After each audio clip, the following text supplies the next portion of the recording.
সব ঋতুর সব দিনেই এই ছিটরুটি পিঠা খেতে দারুণ মজার। প্রপার নিয়মে সহজেই যেভাবে এই পিঠাটি বানিয়ে নেওয়া যায় সেটাই শেয়ার করেছি। চলুন চালের এই সহজ পিঠা রেসিপিটা দেখে নিই। ছিটরুটি পিঠা তৈরি করতে এখানে আতপ চালটাকে প্রথমে ভালোভাবে পরিষ্কার করে ধুয়ে ভিজিয়ে রেখেছিলাম। ভিজিয়ে রাখা চালটা এবার ব্লেন্ডার জারে নিয়ে ব্লেন্ড করে নিব। ব্লেন্ডার জারে চালটা নিয়ে নিচ্ছি, সেই সাথে বাকি উপকরণগুলো দিয়ে দিচ্ছি। চালের সাথে অ্যাড করে নিচ্ছি স্বাদ মতো লবণ। পানিটা অ্যাড করে নিয়ে চালটাকে ব্লেন্ড করে নিলেই ছিটরুটি তৈরির ব্যাটার রেডি হয়ে যাবে। ছিটরুটি পিঠা তৈরির ব্যাটারটা খুব সহজেই রেডি হয়ে গেল। এখন পিঠা তৈরির এই ব্যাটারটাকে একটা বড় বাটিতে নিয়ে নিচ্ছি। পিঠা তৈরির এই ব্যাটারটাকে আরও একটু পাতলা করার জন্য জারে কিছুটা পানি নিয়ে সেটা অ্যাড করে নিচ্ছি। পিঠা তৈরির ব্যাটারটা প্রপারলি রেডি করে নিয়েছি। পিঠা তৈরির ব্যাটারটা প্রপারলি রেডি করে নিয়ে এদিকে চুলায় খালি ফ্রাই প্যানটা বসিয়ে দিয়েছি। ফ্রাই প্যানটা গরম করে নিয়ে প্যানটাতে সামান্য পরিমাণে তেল ব্রাশ করে নিচ্ছি। ছিটরুটি পিঠা তৈরির ব্যাটার তৈরি করতে বেশি কিছু লাগে না, তবে যত প্রপারলি এই ব্যাটারটা রেডি করে নেওয়া যায় ততটাই পিঠা ভালো হয়। ফ্রাই প্যানটা গরম হওয়ার পরই তেলটা ব্রাশ করে নিতে হবে। তেলটা ব্রাশ করে নিয়ে এবার আমি হাত দিয়ে পিঠার ব্যাটারটা ছিটিয়ে ছিটিয়ে দিয়ে দিচ্ছি। পিঠার ব্যাটারটা কতখানি পাতলা রেখেছি সেটা আমি দেখিয়ে দিচ্ছি। এভাবে পিঠার ব্যাটারটা পাতলা করে তৈরি করে নিতে হবে।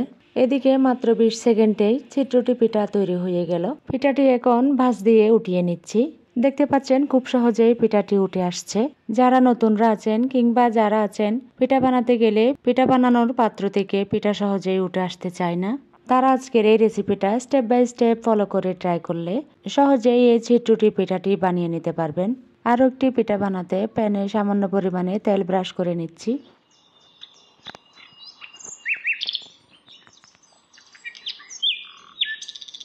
দেখতে পাচ্ছেন এই ছিটরুটি পিঠা তৈরির ব্যাটারটি আমি যেভাবে ছিটিয়ে দিচ্ছি, অল্প পরিমাণে বারে বারে হাতে নিয়ে প্যানের চারপাশে ছিটিয়ে দিতে হবে।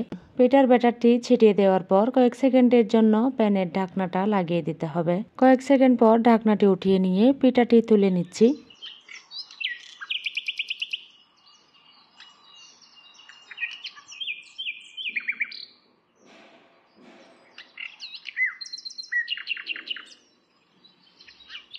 ছিটরুটি ছিটিয়ে দিতে আবারও প্যানে তেল ব্রাশ করে নিচ্ছি। খুবই কম পরিমাণে তেল নিয়ে প্যানটা ব্রাশ করে নিচ্ছি। প্যানের গায়ে যাতে তেলটা ভেসে না থাকে সেভাবেই তেলটাকে ব্রাশ করে নিতে হবে।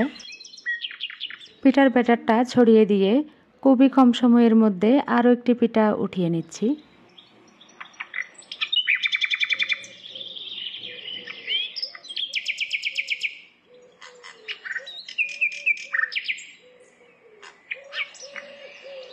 পিঠাটি উঠিয়ে নিয়ে প্যানের গায়ে আবারও তেল ব্রাশ করে নিচ্ছি।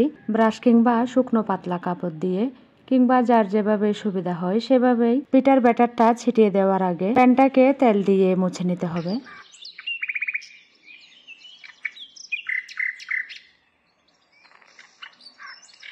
দেখতে পাচ্ছেন খুব সহজেই এই ছিটরুটিগুলো উঠে আসছে। এই পিঠাগুলো প্যানের থেকে সহজেই উঠে আসলে পিঠা বানানোটা অনেকটাই সহজ হয়। পিঠাগুলো বানাতেও ভালো লাগে, তবে পিঠার ব্যাটারটা পারফেক্টলি তৈরি করা না হলে পিঠা বানানোর সময় পিঠাগুলো ভালোভাবে হয় না। আমি এখানে কয়েকটা পিঠা বানিয়ে দেখাচ্ছি। এখানে দেখতে পাচ্ছেন আমার মতো করে আমি পিঠার ব্যাটারটা ছিটিয়ে পিঠাগুলো তৈরি করে নিচ্ছি। তবে আপনারা যখন পিঠাগুলো বানাবেন আপনাদের পছন্দ অনুযায়ী পিঠার ব্যাটারটা ছিটিয়ে পিঠাগুলো তৈরি করে নিতে পারেন। অনেকে অনেকভাবে এই পিঠাটা তৈরি করে থাকেন, তবে হাত দিয়ে ছিটিয়ে এই পিঠাটা তৈরি করতে হয় বলে এর নাম ছিটরুটি পিঠা বা ছিটরুটি। তবে ভালো হয় এই পিঠাটা হাত দিয়ে বানালে। হাত দিয়ে বানালে এই পিঠার ব্যাটারের ঘনত্বটা বোঝা যায়। এই ছিটরুটি পিঠাগুলো কিছুক্ষণ বানাতে বানাতে দেখবেন এই ছিটরুটি পিঠার ব্যাটারটা কিছুটা ঘনত্ব হয়ে আসবে। তখন কিন্তু আবারও পানি মিশিয়ে এই পিঠার ব্যাটারটাকে পাতলা করে নিতে হবে। পিঠাগুলো যতখানি পাতলা রাখা যাবে ততটাই পিঠাগুলো নরম হবে। দেখতে পাচ্ছেন এদিকে কিছু পিঠা আমি বানিয়ে নিয়েছি। পিঠাগুলো অনেক সুন্দর আর সফট হয়েছে। এই পিঠাগুলো যে কোনো ঝাল কিংবা মিষ্টি আইটেমের সাথে জমিয়ে পরিবেশন করা যায়।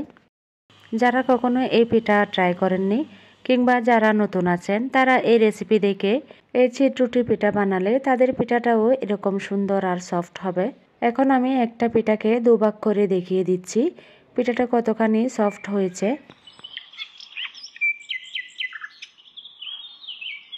আজকের পর্বে এই সহজ মজার পিঠাটি সহজভাবে বানানো দেখিয়েছি। আশা করছি রেসিপিটি ভালো লেগেছে। ভালো লাগলে রেসিপিটি ট্রাই করে কমেন্টের মাধ্যমে জানিয়ে দিবেন রেসিপিটি কেমন লেগেছে। ঝামেলামুক্ত এমন সহজ আর মজার পিঠাটি যখন খুশি তখনই বানিয়ে পরিবেশন করা যায়। রেসিপিটি ভালো লাগলে ভিডিওতে একটা লাইক দিয়ে দিবেন, চ্যানেলটাকে সাবস্ক্রাইব করবেন। সবাইকে অসংখ্য ধন্যবাদ।